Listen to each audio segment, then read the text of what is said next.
Salut les Minders! Fait que aujourd'hui, qu'est-ce que je vais faire? Je vais faire de quoi d'un peu différent. Vous avez vu, les épisodes de chinoiserie se suivent mais se ressemblent pas.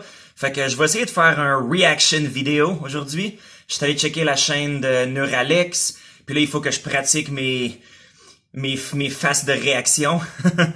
Fait que je suis tombé sur cette vidéo-là l'autre jour, qui s'intitule Top 10 des groupes de métal en Chine. Puis, pour ce qui est de dire top 10 en termes de mes 10 préférés, personnellement, je serais pas d'accord du tout, mais c'est juste goût et couleur, évidemment. Mais, quand même, le gars, il a déniché quand même 10 groupes qui sont assez spéciaux puis uniques, comme qui vont apporter des éléments très chinois dans leur musique, comme vous allez voir, et donc qui rendent ça assez spécial, qui font de quoi que vous auriez jamais vu auparavant. Donc, je pense qu'il y a 6 ou 7 des 10 groupes avec lesquels je suis déjà assez familier, les autres non. Fait que ceux-là, je vais les découvrir avec vous autres sur le champ. Puis aussi, tant qu'à faire, vous pouvez aller checker la chaîne du gars. C'est un japonais avec la chaîne. Le nom, c'est False Metal. J'ai aucune idée vraiment pourquoi. Puis vous pouvez voir ça, puis aussi ça. Comme si vous êtes fan comme moi, de genre dénicher dans le fin fond de l'Internet pour trouver des groupes de métal que vous auriez jamais entendu parler autrement, comme plein de styles d'affaires très genre éclectiques puis bizarres, vous allez être servi.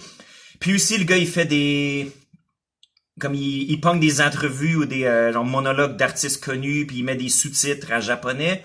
Comme par exemple, il y a genre Alice Cooper, il y a aussi le gars de Burzum dans son char. Fait que shout out Backstabber de la BTB. Donc, without further ado, commençons. Le premier groupe, il y a le nom très cool, très compelling de Voodoo Kung Fu. Fait que check contre qu'est-ce qu'ils ont l'air.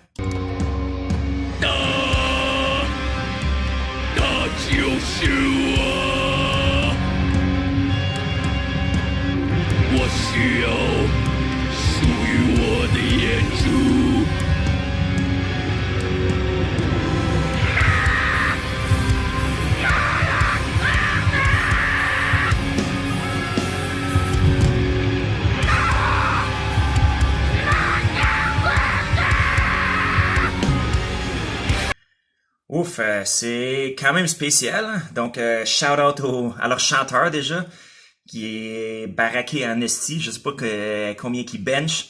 Mais en fait, Voodoo Kung Fu, j'ai 2 de leurs albums sur mon disque dur. Puis c'est un band que j'ai pas trop accroché quand je les ai écoutés. C'est sûr que les voir en live, ça a l'air assez spécial.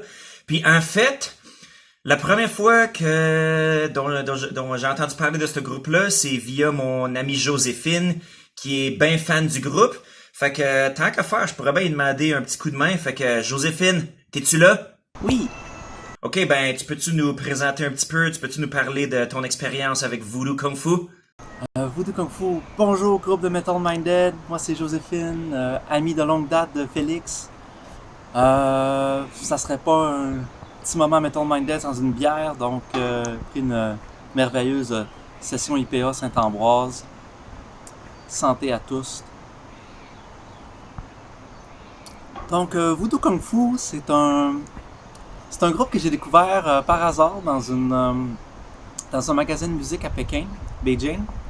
J'étais dans une maison de disques, puis je vois un nom de band qui s'appelle Voodoo Kung Fu. Puis c'est là que j'ai trouvé ce CD avec cette pochette. Puis j'étais vraiment comme intéressé, là. J'étais comme, c'est quoi ça? Puis là, comme j'étais tout excité, puis là je l'ai comme acheté. Quand j'ai repris le train, je l'ai ouvert, puis il y a comme... Tu sais, la pochette du CD, il y a des gens qui sont en train de se faire torturer.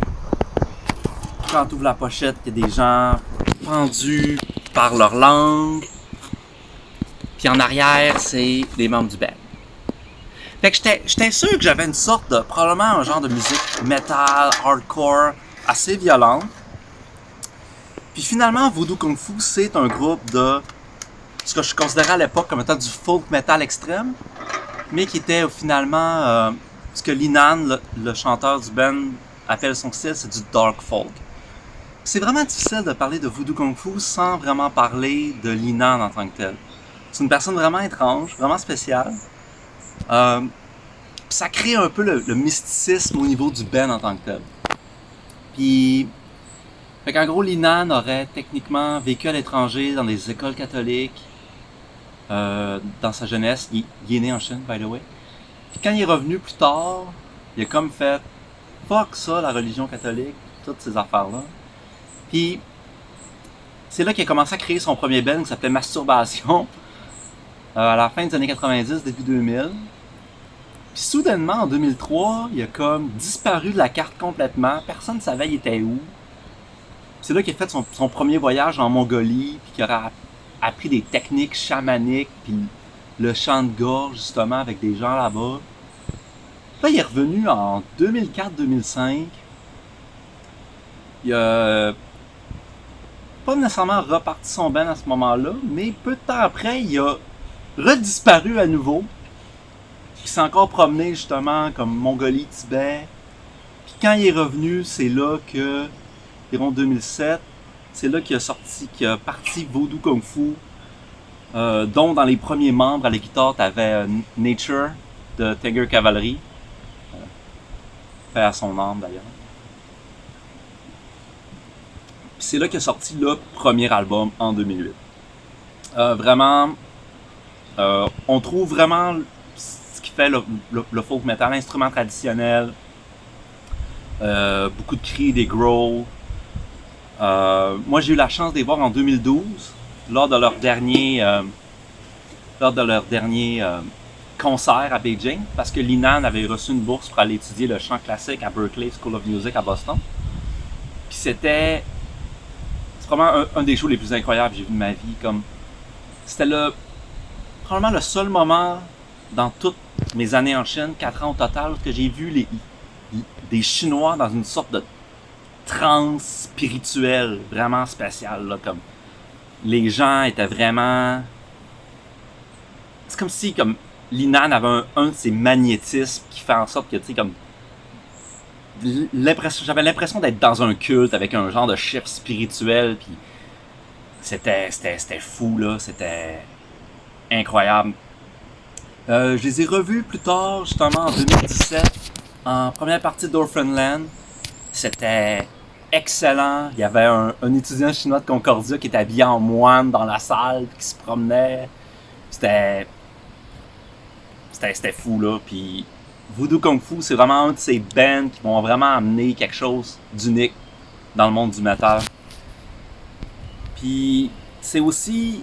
Maintenant, Linan il est à Los Angeles. C'est aussi comme le groupe punk que Félix a parlé dans un de ses anciens épisodes de Chinoiserie. Il joue vraiment sur une ligne très très fine. Souvent, avant une de ses chansons, il va dire « Ton pays te représente pas, ton travail te représente pas, ton ethnie te représente pas, ton gouvernement te représente pas », dans un genre de message universaliste, mais qui est pas... que dans des endroits où tu n'as pas de liberté politique comme en Chine, ça peut être un petit peu dangereux. Il l'a fait au midi de 2015 d'ailleurs, c'est fou ben raide d'aller voir le show sur YouTube. Mais sinon, il y a un deuxième album qui s'appelle justement Darkfall, qui est sorti en 2011-2012, qui est aussi excellent. Il y a un DVD live aussi que je les ai, ces albums, mais je suis en déménagement en ce moment, j'ai pas réussi à les trouver. Puis sinon, il a sorti un nouvel album en 2016, qui est plus une collection de singles et de réenregistrements, qui est également, tu peux les trouver sur YouTube.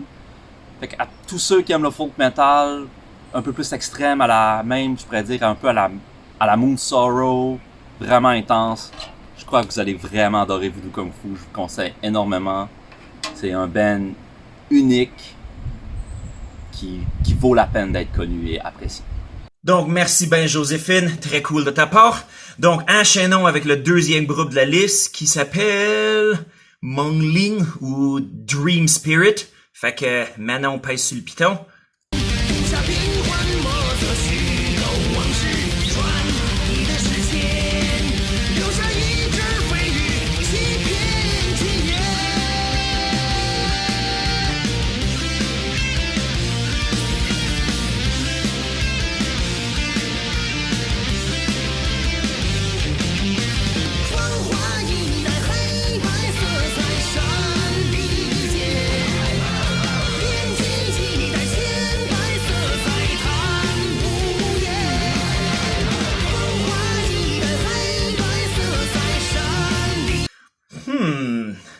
Fait qu'en fait, voir cette vidéo-là, puis voir leur performance, puis d'entendre leur son, ça me fait penser à une conversation que j'ai eue avec Gab de Pouilleux of Destruction l'autre jour, qui lui disait que de ce qu'il avait vu des bands chinois versus les bands japonais, c'est que les bands chinois, ils sont plus comme ancrés ils sont plus dans le fond normal, ce à quoi tu t'attendrais du métal, d'un groupe de métal, alors que les groupes du Japon sont plus wacky, sont plus out there.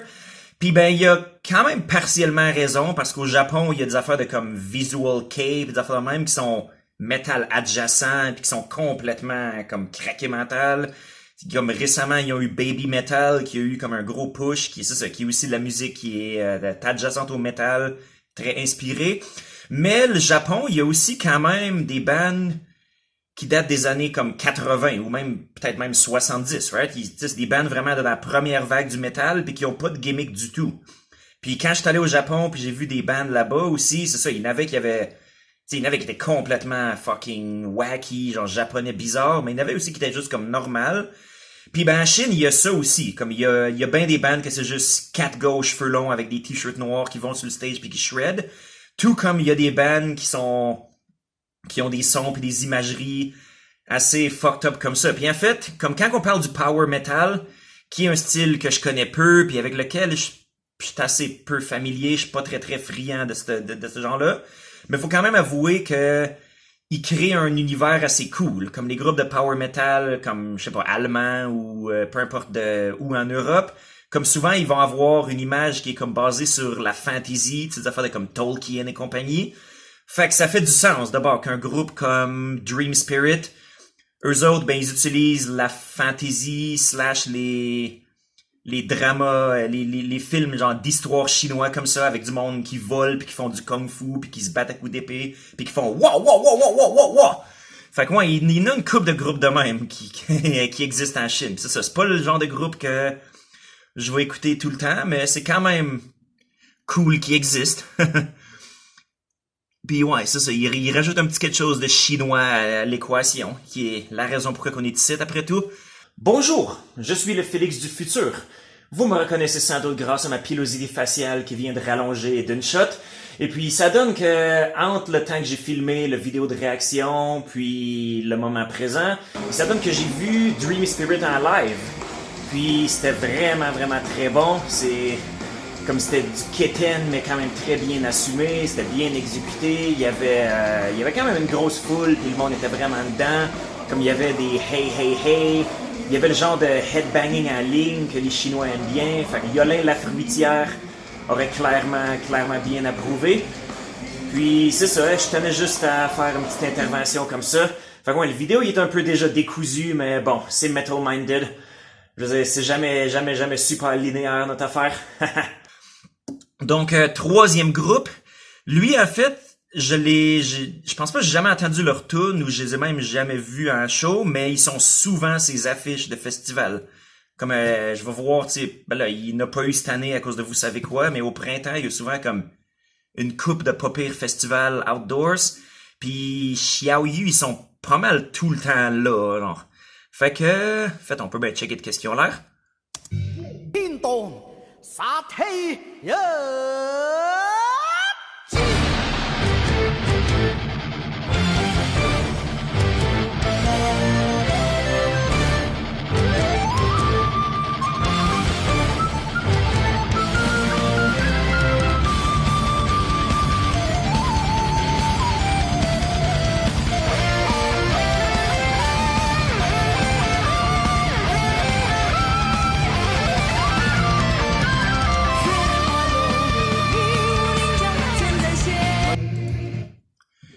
Aïe aïe, hein. Fait que eux autres, le côté genre orchestral, symphonique, folk, tout mélangé, c'est quand même quelque chose.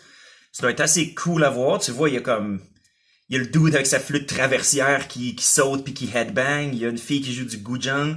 Puis au début, Chris, ça c'est de quoi, je m'attendais pas pantoute.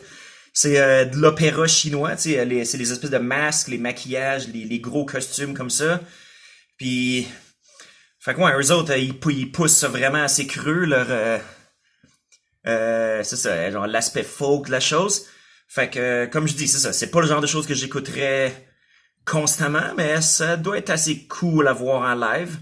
Puis il doit avoir certainement une audience pour ça. Fait que le prochain sur la liste, eux autres, je les connais. C'est un band qui s'appelle Suffocated. À ne pas confondre, bien sûr, avec Suffocation.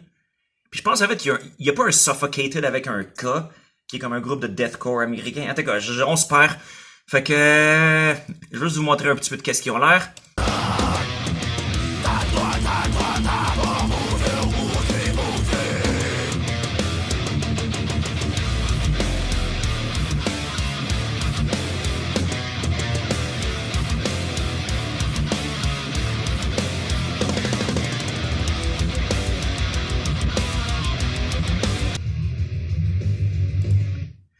Fait que Suffocated, comme vous voyez, il joue du thrash comme genre nouvelle école, comme assez clean. Puis je suis vraiment pas un fan de ce groupe-là. Quand j'ai découvert la première fois, il y a eu comme... Il y a peut-être une couple de tunes qui sont pas pires. Que... Puis là, j'étais comme... j'étais quand même assez content que j'étais pour aller les voir en show à ce festival-là à Beijing, dont j'ai parlé dans l'épisode 2, je pense. L'épisode 2 ou l'épisode 3, comme... en tout cas. Fait que... Le show, il a genre arrêté, je pense, après comme 2-3 tours, à cause que la scène commençait à s'écrouler parce qu'il ventait en Saint-Simonac. Comme le genre de vent que c'est ça qui fait fermer un site. Je les ai revus une fois depuis, puis asti, je veux dire, c'est de quoi je fais rarement, mais je suis parti avant la fin parce qu'il était vraiment générique, puis vraiment cringe, puis tu sais, il faisait des espèces de comme... Tu sais, comme des espèces de comme longues intros théâtrales, comme interminables, pis j'étais comme, asti, arrêtez ça, jouez des asti tunes, ou ben non, juste décalisser. En tout cas, je suis pas fan de cette bande-là du tout. Puis juste, dans le thrash metal, il y a peut-être au moins 8 ou 10 groupes chinois que je nommerais, que je conseillerais d'aller checker bien avant eux autres. Fait que, ouais, Suffocated. Puis là, le prochain, oh yes. Là, on embarque dans des choses sérieuses.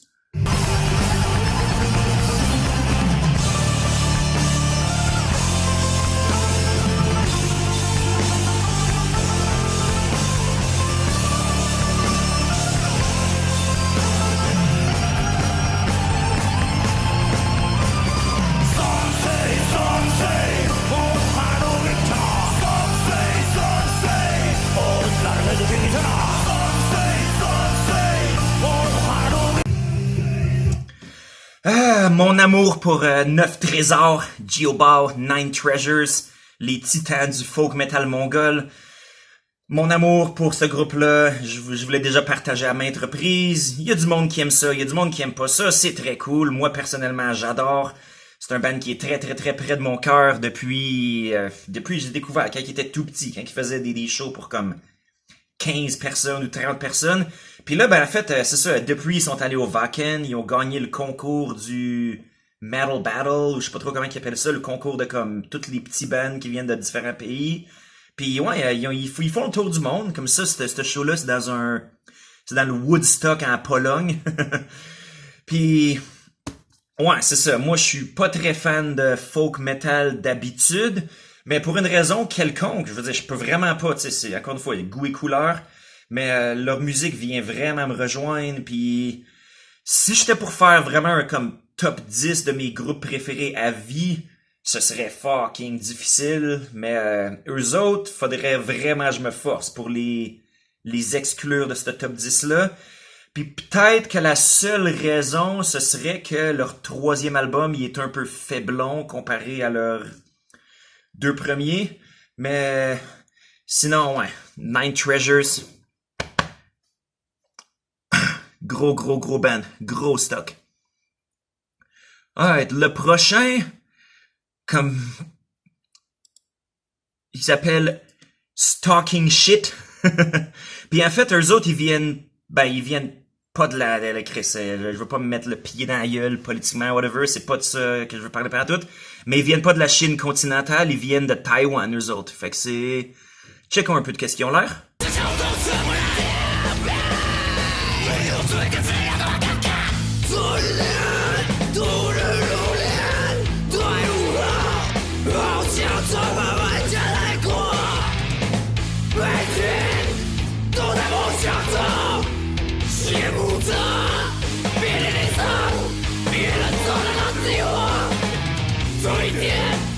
走一个死，我要活脱。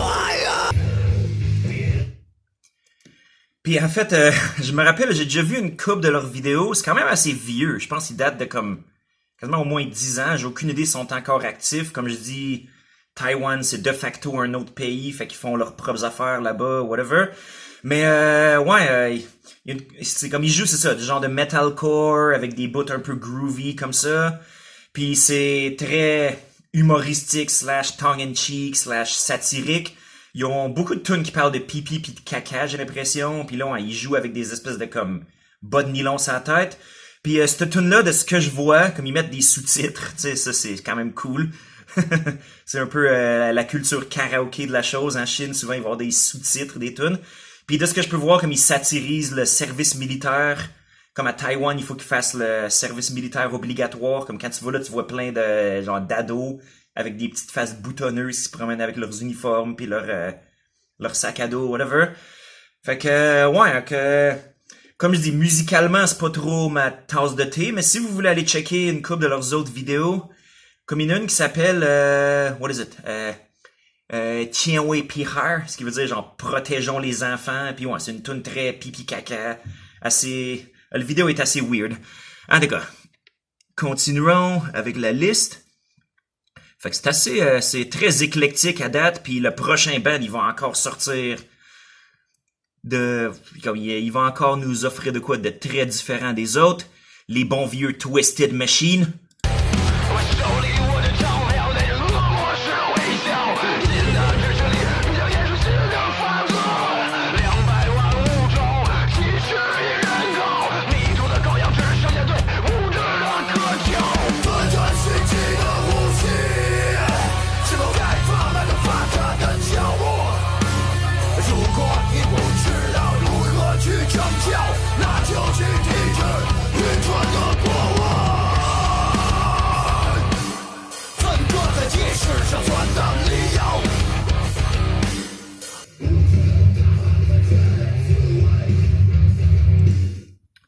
Fait que, ouais, Twisted Machine, comme vous voyez, c'est du rap metal, qui est un style qui est mort et enterré et putréfié et oublié dans l'Occident, dans le monde un peu mainstream du metal. Mais en Chine, il y a des groupes de rap metal, puis d'ailleurs, mon amour pour le rap metal chinois, c'est quelque chose dont je vais parler dans une des prochaines éditions de Chinoiserie. Fait que stay tuned pour ça. Puis ouais, Twisted Machine, comme j'ai 2 de leurs albums que j'ai acheté, je sais pas, je me rappelle plus si je les ai achetés à un show, pas à un de leurs shows parce que j'ai jamais vu eux autres. Mais ouais, j'ai 2 de leurs albums en version physique, puis je les écoute des fois. Puis ils ont une tune aussi qui est sur un autre des albums qui est sérieusement une de mes tunes préférées à vie, comme une de mes genre 10 sur 10, le genre de tune qui me pompe vraiment tout le temps.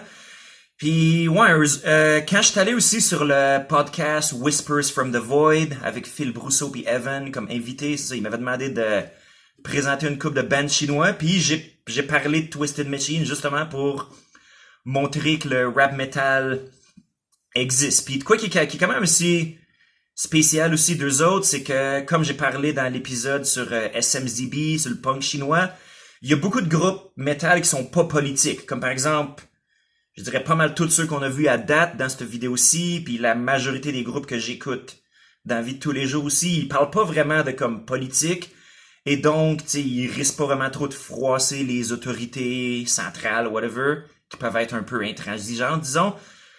Mais Twisted Machine, eux autres, sont plus socialement genre engagés. Comme par exemple, cette tune-là s'appelle Crazy Farce, comme le refrain. Ben en fait, je pense que le refrain s'en vient. On peut juste le checker.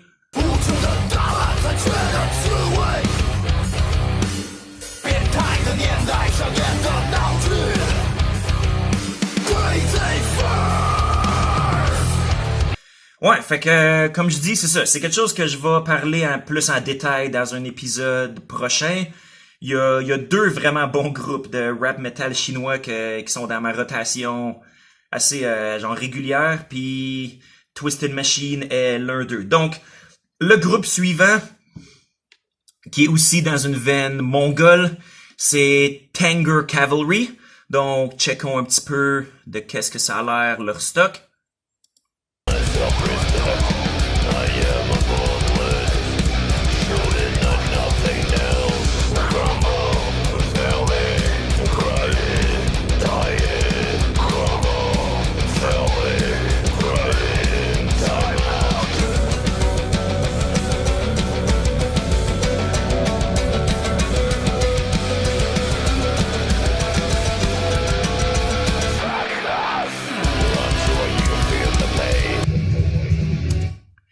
Fait que Tanger Cavalry, comme vous voyez, évidemment les parallèles avec Nine Treasures sont quand même assez sont inévitables dans un sens. C'est comme deux groupes qui viennent de la Mongolie intérieure, qui font c'est ça du folk metal mongol.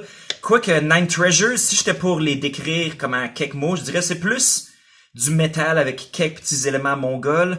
Alors que Tanger Cavalry, eux autres, ils ont beaucoup plus d'éléments folkloriques. Comme par exemple, le gars, il chante en comme voix de gorge, des fois. En fait, assez souvent. Comme vous voyez, ils sont tous froqués, ils sont tous costumés. Leur imagerie sur leurs albums, puis tout ça, c'est très ancré dans la mythologie mongole. Puis en fait, c'est pas vraiment un band chinois à proprement parler, parce que si j'ai bien compris, le gars, il est né en Chine, dans le nord de la Chine, un mongol de minorité ethnique. Puis il a déménagé aux États-Unis. Puis le groupe il était basé à Los Angeles. Fait que je pense que vous avez vu dans le petit vidéo, il y a des membres du groupe que c'est comme pas des Asiates, c'est des Américains blancs, whatever. Puis en fait, le gars, il est décédé en, je me rappelle plus quelle année. Fait que rest in peace. Puis ouais, Tanger Cavalry aussi, c'est ça. Je pense que j'ai toute leur discographie. Puis leurs premiers albums sont beaucoup plus genre black metal, sont quand même assez intenses, ils créent des atmosphères très cool. C'est un band qui vaut vraiment la peine de checker. Puis d'ailleurs aussi, ils ont fait de la tournée. Puis je me rappelle que notre collaborateur Max The Page, il les avait vus en concert. Puis quand je l'ai contacté pour demander de l'aide là-dessus, il m'a dit qu'il les a vus pas juste une, mais 2 fois. Fait que Max The Page, à toi, parle-nous donc un peu de ton expérience avec Tanger Cavalry. Salut les Mind 2, Félix m'a demandé de donner mes impressions sur le band Tanger Cavalry, fait que je vais vous donner ça sur le fly comme ça.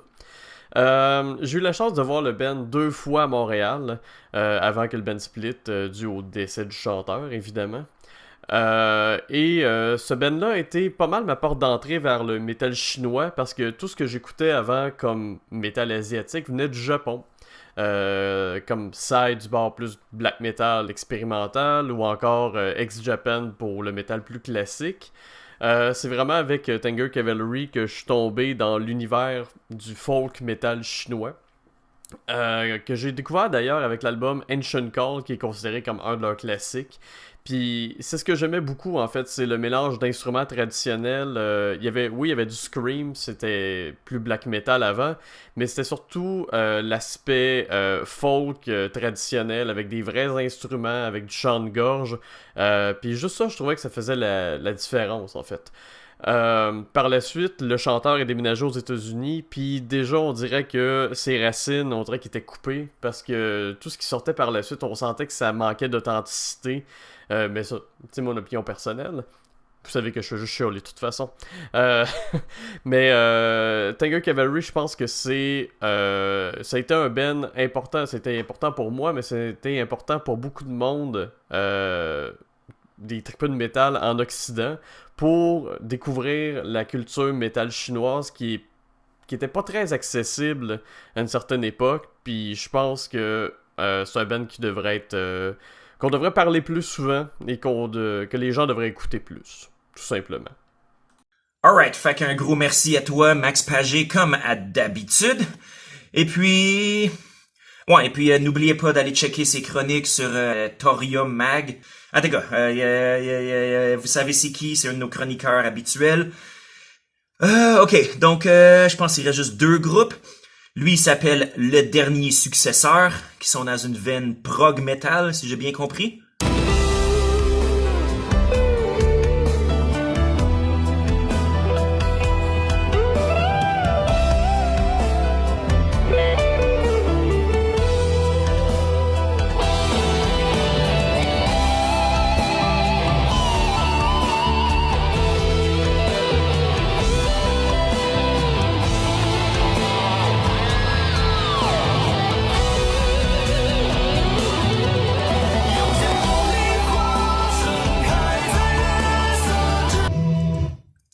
Ouais, fait que moi je suis pas trop prog metal, je suis plus du genre reg.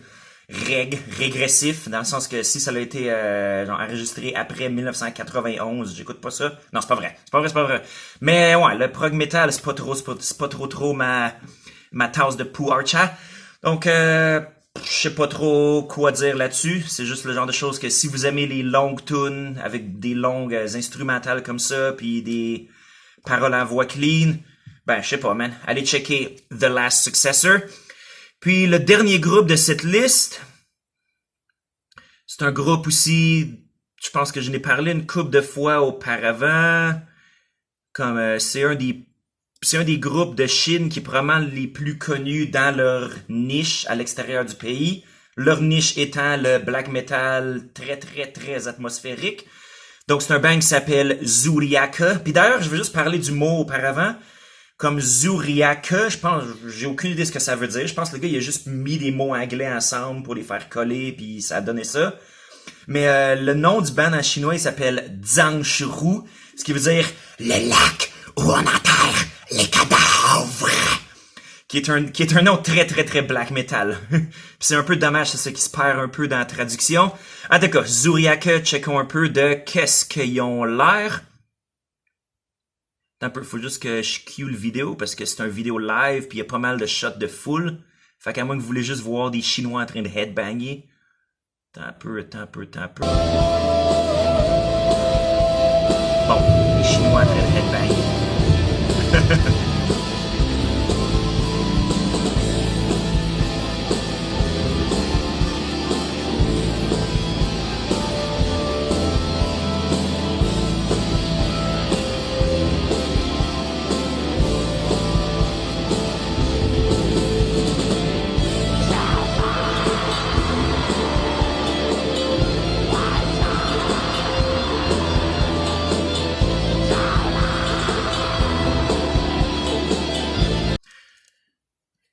Donc ouais, ce genre de black metal atmo-là, c'est vraiment pas pour tout le monde, évidemment. Il y a beaucoup de monde qui considère même ça quasiment à peine comme du métal, vu que c'est pas très très, disons, dynamique comme style de musique, comme autant que d'autres styles le sont. Mais personnellement, moi, c'est un style que j'affectionne beaucoup, surtout dans les dernières années. Puis surtout, tu sais, avec genre l'imagerie que Zuriaka y apporte, tu sais, avec... vous avez vu comme genre comment ils sont froqués sur le stage. Puis vous avez vu aussi comme en fait, je pense pas que ça se voyait dans cette vidéo-là, mais quand je les ai vus en live, il y avait comme un écran en arrière. Puis il y avait comme un genre de film qui défilait avec, tu sais, de l'art classique chinois. Puis tout ça, c'était magnifique. C'était vraiment, vraiment très cool. C'était comme une expérience, comme tu rentres en transe un peu. Puis c'est le genre de musique que si t'enlevais les comme cris stridents puis les comme tu pourrais faire écouter ça à ta grand-maman, puis elle trouverait ça joli. Tu sais, c'est de la belle musique. Puis, ouais, c'est un des... Comme je pense, c'est le seul groupe black metal de toute la liste. Puis c'est... Ben, je dirais pas que c'est dommage. Tu sais, c'est sûr, tu peux pas mettre tout dans la liste. Puis le gars de cette chaîne YouTube-là, il a quand même fait une bonne job, comme j'ai dit, de rassembler une ribambelle de bands assez différents, puis assez représentatives, dans le fond, de... qu'est-ce qui se fait en Chine. Mais le black metal, la scène black metal est en énorme essor en Chine. Puis en fait, c'est ça, je n'ai déjà parlé une couple de fois. Puis je suis allé comme invité aussi sur l'émission de radio basée au Nunavut qui s'appelle Hurlement sur la toundra, qui est une émission black metal en français qui vient de la toundra nunavuttoise. Puis ouais, je pense au mois de novembre ou décembre de l'an dernier, Nafr, il m'a gracieusement offert une invitation d'aller présenter, je pense, j'ai donné une liste de 8 groupes.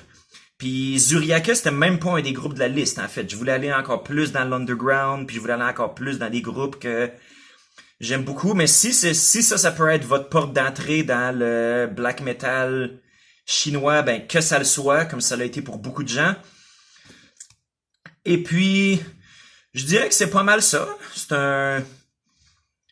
Comme je dis, si j'étais pour faire un top 10 de band metal, je ferais, ben en fait, je l'ai plus ou moins déjà fait. Comme quand vous avez vu l'épisode de Metal Minded in Your House numéro 2, j'ai partagé des groupes contemporains que j'aime beaucoup. Puis ouais, c'est une scène assez riche, c'est une scène qui est évidemment est loin d'être au niveau de qu'est-ce qu'on a au Québec ou en Europe ou whatever.